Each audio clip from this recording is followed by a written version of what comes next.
Today, we'll delve into a few pressing political developments across Nigeria, zeroing in on the significant departure of former Kaduna State Governor Nasir El-Rufai from the All Progressive Congress to the Social Democratic Party. Also, the countdown to the Anambra election, the happening and occurrences building up in the light of the nation, Anambra, and the recent defection of Atiku Abubakar's supporter to the APC in Abuja.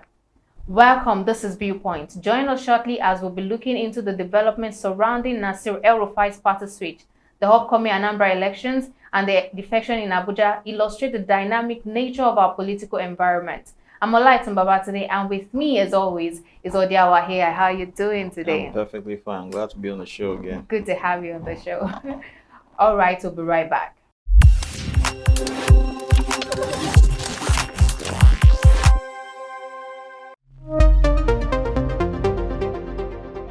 You're welcome back. So Odiawa, I saw about 3 years ago an article where El-Rufai said he would never defect. And if I thought there would be any reason to leave the APC, he would be quitting politics totally.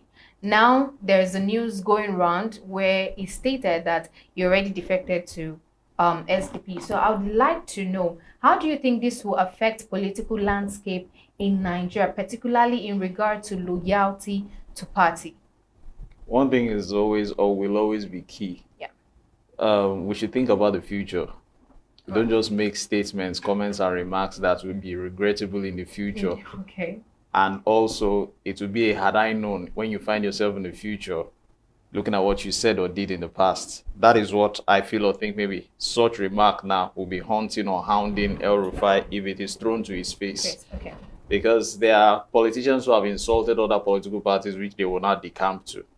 Who would imagine El-Rufai leaving the APC for the SDP? Yes, Whether we like it or not, if he had gone to the PDP, it would have been understandable. Sure. But going to the SDP hasn't really been a party, no disregard to the party. Every party is a strong party. It hasn't really been a party that has that political muscle to contend.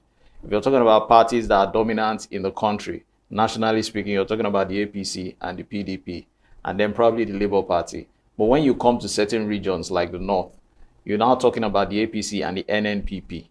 Then we come down southwest, you're talking about the APC and the PDP. You go down to the southeast, then you are now talking about the PDP and APGA. But recently now, the APC has been working tirelessly hard to infiltrate the southeast and assert dominance. Currently, they only have dominance in Imo State. Yeah. Of course, who is standing in Hope Uzodimma. Now, what point am I trying to make now? He defected now, it would be that probably, as he said, that party is deviating from its progressive principles. Yeah. Every party must have its ideology. Every party must have its manifesto. But what happens when the party in question gets its candidate into power? Now, serving in power, it therefore means that you are actually going to be acting on a policy. Policy is as to governance and manifesto is to a political party. So what happens when the current system of government makes your party have to adjust to current situations? That's what is happening now. Now, the APC is trying to come to terms with people, particularly and recently embracing people from other parties. So who is actually licensed to be judge, jury, and adjudicator? You have actually said in the past you can never defect to any party, that you're going to resign from politics. Now you're going to another party. Now, rumors making the rounds has it that he is also at loggerheads with the chief executive, Tinubu, who is actually an APC chieftain, and some other APC top-notch. You, on your own part, you have personal grievances, but you are now attaching it to the party, moving away from its progressive principles. So if you have some innate discord within you, which you are not quite comfortable about, I think you should table it. Okay, peradventure you've tabled it before the leaders that be within the party, and they have actually given you listening ears, and they've not refused to come to terms with what you have to say. It is probably because there are reasons. One person cannot rule the party, because in every party, it's always defined that it's operating in a majority rule system. So there is need for other people to actually go around what is being talked about, not just you trying to assert your dominance there. All right. In my own opinion, I've never liked this defecting strategy for the longest time. And let's go back. Let's go international. In the USA, we have the Republican and the Democrat. Yes. And once you decide that, okay, I'm going for the Republican or I'm going for the Democrat, you have to be loyal till the end. And it baffles me when we come to Nigeria, and with any little thing, these people are changing from one political party to the other, and it makes me wonder, do they really understand what each political ideology is all about? And I think I would really employ the people in politics to probably orientate their party members before bringing them in. Let them know what they stand for, and also probably they should build something about this loyalty for every political party, because this is confusing the people. Now it's coming out to say that the progressive ideology is not it's not aligning with what they've always had before. If this is happening, why don't we talk about it? Why don't we ash it out behind the scene? Why bring it out to the public and tell them? Because whatever decision you make as the leader of this people, whatever decision you make affects them directly. Yeah. Now we know that Nigerians are not happy with APC. That's the truth of the matter. And now one of the biggest stakeholder is defecting to SDP, not even PDP, not even Labour Party, to SDP. Now, my question now is, how might El-Rufai's defection impact party strategy for 2027 election? Well, another question is, how influential is the person in question? All right. Or is he also eyeing presidency? That's another thing. Because if we look at it, we might not hear the whole story till the end. Don't be surprised, you might end up seeing his posters in 2027 fronting for the SDP. And this is just 2025. We still have about 2 years. We still have the 2 years, because these politicians, they actually think of the next election and not the next generation because of their own pockets. It's just 2027, 2 years away, and they're already racking their heads about the elections in 2025. So if we look at it, since Tinubu had already been given a vote of confidence by the party just last week, why did he then decamp? Why? Because even the chief executive is the main person he has bone of contentions with. And it was fine, yes, during the campaign, he actually stood in for him, fronting that, okay, based on zoning, the #1 seat in the country should actually be given to Tinubu, who comes from the southwest, being that someone from the north had actually dominated the seat previously in the name of Buhari. So it's only a case of balance of power here between the regions. But a situation whereby you are now coming to inflict personal values, because that's why I say, in my own opinion, you're talking about the party shifting from their previous ideology, as they claim, progressive principles. What happens if the party is now trying to accommodate people based on the current situations that be? Not to make fine, yes, the whole country is pointing fingers at the current APC administration that it's inflicting harm. What happens if the APC is trying to re-strategize based on renewed hope and not progressive principles, as they have actually been saying since 2023? So I think even El-Rufai should also be exploring towards that angle too.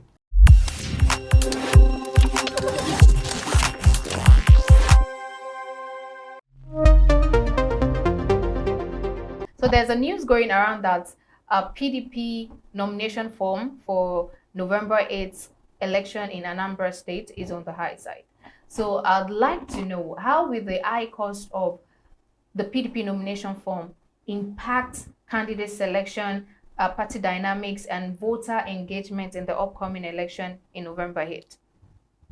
Concerning the fee for the form, sometimes it sounds the sex to the ear that people are hungry, and a piece of paper for somebody to get into power is being sold in tens of millions, 40 million at that, and so these politicians can't even afford it. It therefore means that the economy has even hit the politicians too. So, and I think I'm sorry for cutting you short, it also means that they're trying their best, in my own opinion, to make sure that people that might really want to serve the state would not have access to it. Because tell me why it is for 40 million naira, and someone, just a neutral person coming up and saying that, okay, let's do this, let's make things work, cannot afford it. So I think they're trying to make sure that this political landscape and the people involved in politics are people who are better off and they're doing well. Another angle to it, just to add to that, is probably maybe they want to make them handicapped. But I feel that Nigerian politicians can never be handicapped. They must always find a way where there's a means. The point now is, being 40 million naira is not a problem. Yeah. But we should also look at it whereby typically in a family there's some form of resentment or discord, and the particular project is on ground which needs financial or requires financial attention. Because of the heated contention, person A or person B will not want to stretch hand. Why? Because he is capable of addressing the issue. That is what is actually happening. And why am I using person A and person B now in comparison? Why? Because of the internal crisis. Not just in PDP. APC also has its own internal crisis, but not as pronounced as the PDP. In almost every state, you look at the river state, PDP has issues there. Even at the national level, PDP also has issues there. So there's no how this same national issue, you have people who belong to certain factions within the party and will say, okay, we are not doing this. And also, when these things begin to happen, the electorate and voter engagement, just as you have asked now, Yes. will begin to drop. Why? Because it's like going into a marketplace. If you go into a particular store and you see this fellow is opened, and the fellow not just being opened, he or she has wares, and those wares are also compliant with today's fashion, or even if it's clothes you want to purchase, what exactly you need is actually there. Their customer service is also okay. You'll be really enticed to go in. Why? Because their customer service is okay. What you want exactly is actually there. You're given a fair treatment when it comes to pricing. All those kind of things. Now, PDP now, because of this crisis now, and people who are absent to have even gotten the form, why? Because of its cost, will suffer a very, very large blow if they don't address this in time. Because you need to run the primaries before the election. Because if you don't prepare now for that, because typically I want to believe there must be posters up and down. For people or aspirants not to have actually picked up the form to contest, it therefore means posters haven't really been flying around from the PDP. And as such, the electorate will not be engaged in the voting exercise concerning who they actually want to vote for in the PDP, which will now actually give the APC, the Labour Party, and of course the Southeast Dominant Party, APGA, an upper hand to know how they are actually going to maintain and re-strategize, knowing how they are going to fix their candidates to win the elections. All right. So let's talk about the Anambra election the more. I think the student group are supporting Professor Chukwuma Soludo. So I want to ask, what is the link between the students group and political leadership in Anambra State? Well, if you look at the students, they are more or less like the youths in the education sector. So coming from the education sector, therefore means that Soludo has really been addressing education in Anambra State. If the students' unions, like the paper I read, which was Nigerian Association of Nigerian Students, the Joint Campus Council, then the Solution Movement for Nigeria, just to mention a few. Now, these three bodies have come out to say, even if he doesn't have the money to buy now, I don't know how much, whether it's more than 40 million, that's another question of food for thought. Now, I don't know how much it will cost that students will actually have the money to actually purchase the form. I think the students should actually feed their bellies first and secure their future rather than engaging in politics for now. Well, that aside, if they have chosen to actually sponsor Soludo, it therefore means sponsorship can come in different ways. It could be that, okay, probably they're coming up with t-shirts to make noise, like caps to make noise, mobilization of students to win a particular demography of Anambra State for Soludo. That is one. Secondly, the initiatives Soludo has actually brought ahead of an initiative where he said one youth, two skills. Okay. So if you have a single youth and that particular youth can have 2 skills and maybe you're more advantageous, you have more than 2 skills, I think it's enough for the government to support you as Soludo has done. After all, his campaign slogan was Soludo for Solutions for Soludo or something like that. So therefore for students to actually even come again to say, okay, yes, we are going to back you up or support you or sponsor you, it therefore means that he has done well by earning the patting on the back from the students. All right, so how will the APC screening of governorship candidates affect party unity before the primary election in Anambra State? Well, like I said earlier on, the APC is trying to infiltrate the Southeast very, very well. Of course, they earlier on began with Rochas. How successful that to what extent, I have no idea. But I think they succeeded with Uzodimma by winning the elections at the state level in Imo State. So if they're able to do that, with the entry point of the southeast, which is Anambra, because as you're descending from the Niger Bridge, the first place you're getting to, which is quite pronounced, is Anambra. So if you're getting into the light of the nation, as they are known, that's their motto. I mean, APC would have seen more light. That's another thing. But strategically, it won't be fair. Why? Because you won't be giving balance to other political parties, because you don't necessarily need, fine, yes, we're operating a multi-party system, but I think other parties should also have a say. Why? Because it should either be, okay, a little bit of APC here, a little sprinkle of PDP here, a little spice of APGA here, a little touch of Labour Party here. So every party feels recognized. Because seriously speaking, I was going through the list during voting some time ago, and I saw BP, and BP stands for Boots Party. I was like, seriously, there's a party called Boots Party. And I saw Chris Okote's party, it still exists, Justice Party. So parties like this are parties that people are not even aware of. Why? Because people are not even knowledgeable about them.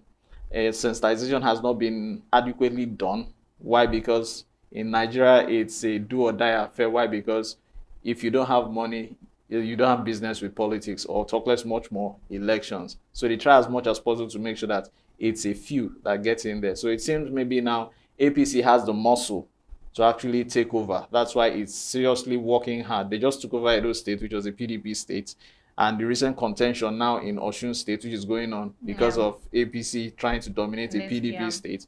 So all these conflicting values are coming up. The South is on its own path, and a battle for a political party trying to dominate a particular area, it doesn't necessarily end with just winning the elections in that particular place. It could also be that, fine, they want to control the resources and assets within that axis and region. Hence the confusion in Rivers State, if you might notice. So having only one state, which is Imo State, if they can get Anambra State, which is, of course, there are always states synonymous with a particular stereotype. Anambra is always known for business, on a pronounced note. Of course, Imo State is known for the, let me come down to some local parlance, the flexing states within the southeast. Just go and enjoy yourself. Go and chill, just, So if they can get a business-oriented state, which is close to the waterways, I mean, the APC actually knows what it's actually doing. Hence, I might fall back to why El-Rufai leaving the party, refusing to accept current happenings, which has made the APC shift from its progressive ideologies to a renewed hope pattern.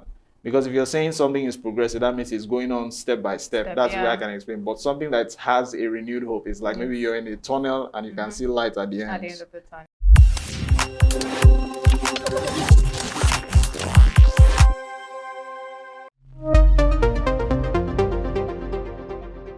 So we know that during election, the northern side, part of the country is one place that we look forward to because we have a lot of people there, and then it's more like they are the bane of our existence when it comes to election. When they're reading out the election results, people are always looking forward to what results we'll get from the north. And now Atiku is a candidate that is from the north. Now Nigerians are not so happy with APC at this point. And this is just a time where we feel like people like Atiku, people like Peter Obi might have a chance in 2027 election. And it is this same time that people are defecting from PDP. Supporters now are defecting and going to APC, the same party that Nigerians do not really like at this point, which might be connoting that maybe there is something is doing wrong, and then APC can give them what they really need at this point. So how do you think this would impact voter sentiment and loyalty in the 2027 election that we're looking forward to? Well, I'll start by saying that, just as you have said, there might be something APC is actually doing over there that they are quite comfortable with, which they are not quite comfortable with what they have not seen, or they are yet to see, or they never saw from Atiku. That's why they are defecting. Probably because they are, for instance, how far the insecurity in the north has dropped drastically. I'm talking about the banditry, the food insecurity, just to mention a few, because it's quite pronounced over there. If the APC has been able to address all this, I want to believe that it must be a very good, palpable reason for the members, because news making the rounds has that his followers or allies from a total of 19 states, that's almost the whole part of the north, went over to the APC. So for them to move over to the APC, it therefore means that PDP in general, not just Atiku now here, has actually been hit below the belt or swept under the rug. And if care is not taken, coming next, of course, 2027, I've never seen, apart from Jonathan, I've never seen a president in this country that has stayed 4 years. They must stay there 8 years, apart from Jonathan. Yeah. So the point is, if on the part of Atiku, like I said, maybe he hasn't done something. Why? Because he has been able to deliver to his promises. And you see these people, the electorate, particularly in the north, no disrespect to them, majority of them are easily swayed. They can easily be brainwashed. And when you succeed with all that, you promise them one or two things, they're able to deal with all those kind of things. They are easily, they are gullible, and you can take advantage of whatever you need to do to them. What point am I trying to make also in furtherance to that? For instance, the banditry which I made mention of, if Tinubu under the APC has been able to address that, they will now say, okay, we can't do this anymore. Let's go over with who has to give us a better offer. It's a case of the highest bidder. This fellow can deliver, you cannot deliver. You've been contesting since the OBJ era, even up to now. Secondly, you left the PDP to the APC. At that time, it was known as the ACN, the Action Congress, and then back to the PDP. So the electorate will also look at you upon listening to other APC chieftains who have succeeded. So with the use of oratory to sway them over to their own camp. Also, food insecurity also. Maybe prices must have dropped drastically and they can now afford to go to the farm, because feeding doesn't just start with food on your plate. It starts from the planting season, the harvesting, the selling, and everything.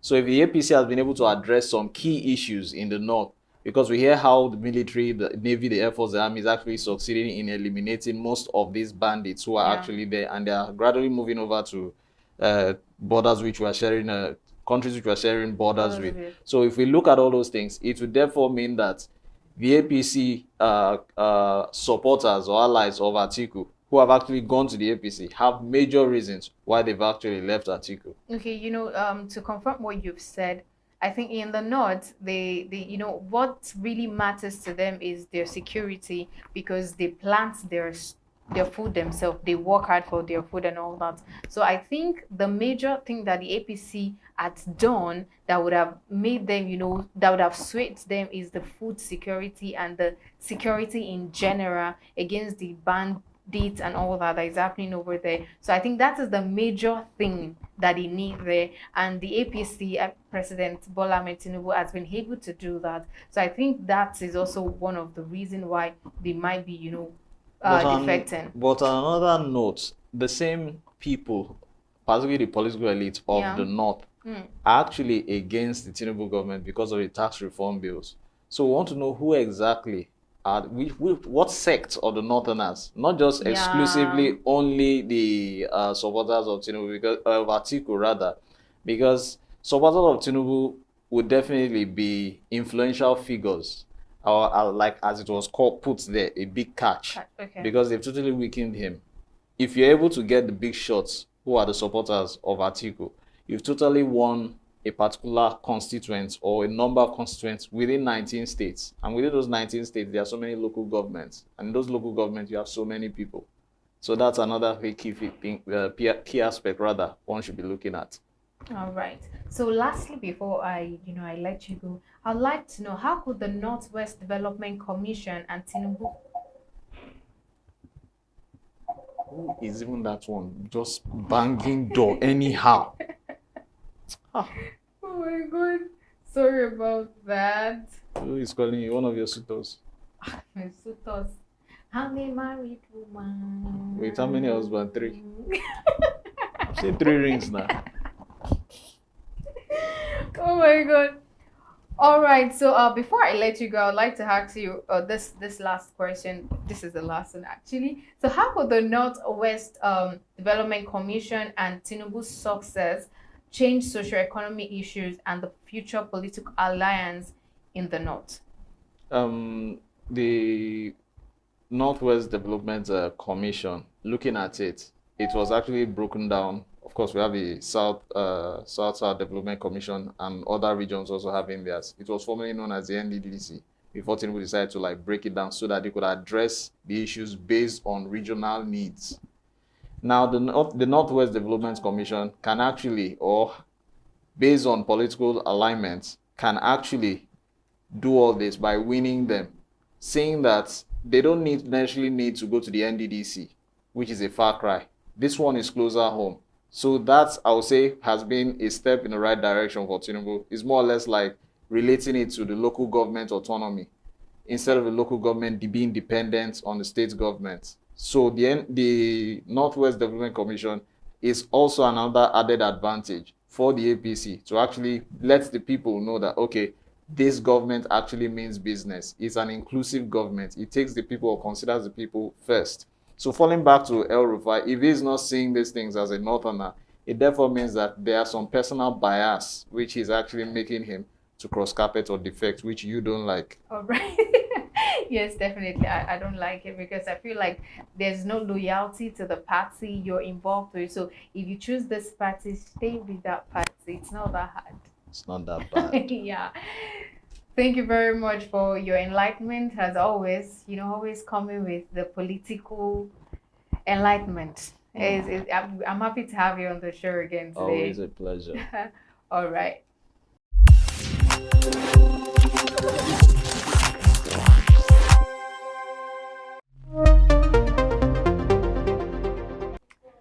As we move further into 2025, the political landscape in Nigeria remains dynamic and multifaceted.